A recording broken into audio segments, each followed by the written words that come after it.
Daniel Halevi-Goetschel, bonjour à vous. Bonjour Steve. Merci d'avoir accepté notre invitation. Vous êtes ministre conseiller à l'ambassade d'Israël à Paris.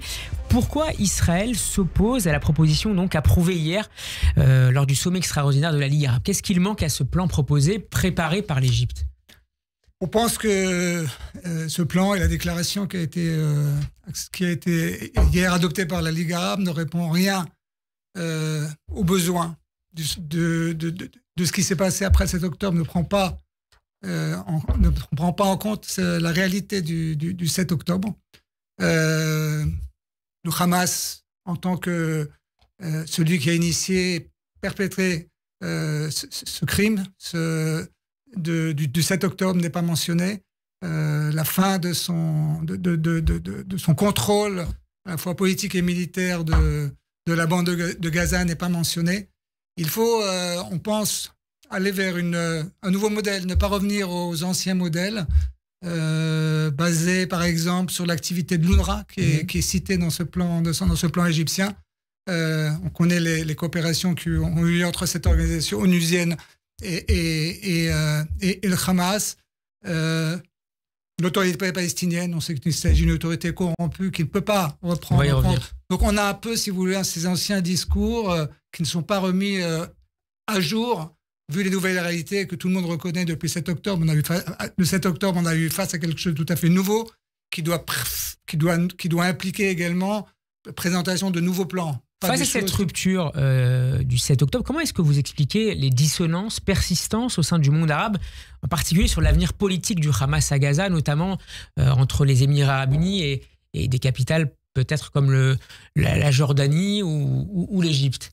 Mais je crois que l'Arabie saoudite et les Émirats arabes unis, que vous avez mentionné, comprennent très bien qu'il faut faire, excusez-moi du terme, table rase du passé et effectivement proposer quelque chose de neuf. Et donc cela implique, a priori, la fin de la présence du Hamas, à la fois en tant que puissance militaire, mais aussi de toute influence politique. Et ça manque cruellement dans ce qui a été proposé hier au Caire. Donc comme force militaire, comme force politique, comme force sociale sur la bande de Gaza, on sait que c'est comme ça que le Hamas a démarré ses premières opérations et qu'elle continue aussi de la sorte pour proposer un certain nombre de services. Vous considérez qu'il est inenvisageable que le Hamas puisse poursuivre ce type d'activités dans la bande de Gaza qui ont fini par lui ouvrir les portes du pouvoir en 2006? Oui, absolument. Il ne s'agit pas non plus il ne s'agit pas uniquement, si j'ose dire, d'une reconstruction physique à Gaza après la guerre, mais il s'agit aussi d'une reconstruction politique qui exige le départ et la fin de l'islamisme extrémiste qui a été mis en œuvre ces dernières années à Gaza.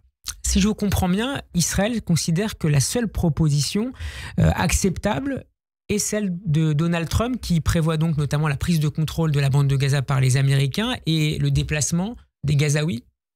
Nous pensons qu'il y a effectivement dans ce plan proposé par M. Trump quelque chose de tout à fait positif qui remet totalement, comme je le disais, remet à plat, si j'ose dire, la problématique et essaye d'aller sur des idées nouvelles devant permettre aux habitants de Gaza de choisir leur avenir, ne plus avoir un avenir imposé par une organisation islamiste telle que le Hamas. Un dernier mot sur l'hommage qui a été rendu hier par le Sénat et par son président Gérard Larcher au ressortissant franco-israélien Wadi Alomi, qui a été enterré tout à l'heure. On a écouté Pascal Zonchen revenir sur cette cérémonie.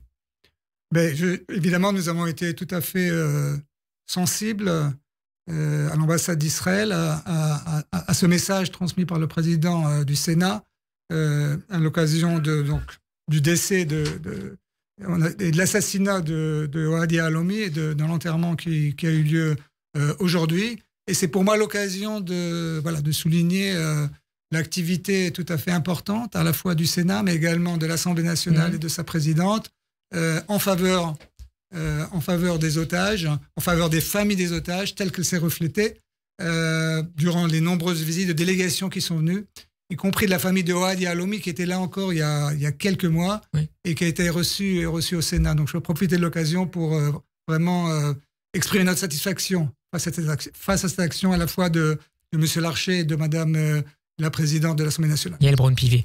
Daniel Halevi-Goetschel, merci beaucoup d'avoir été avec nous. Je rappelle que vous êtes ministre conseiller à l'ambassade d'Israël à Paris. Bon après-midi à vous. Merci.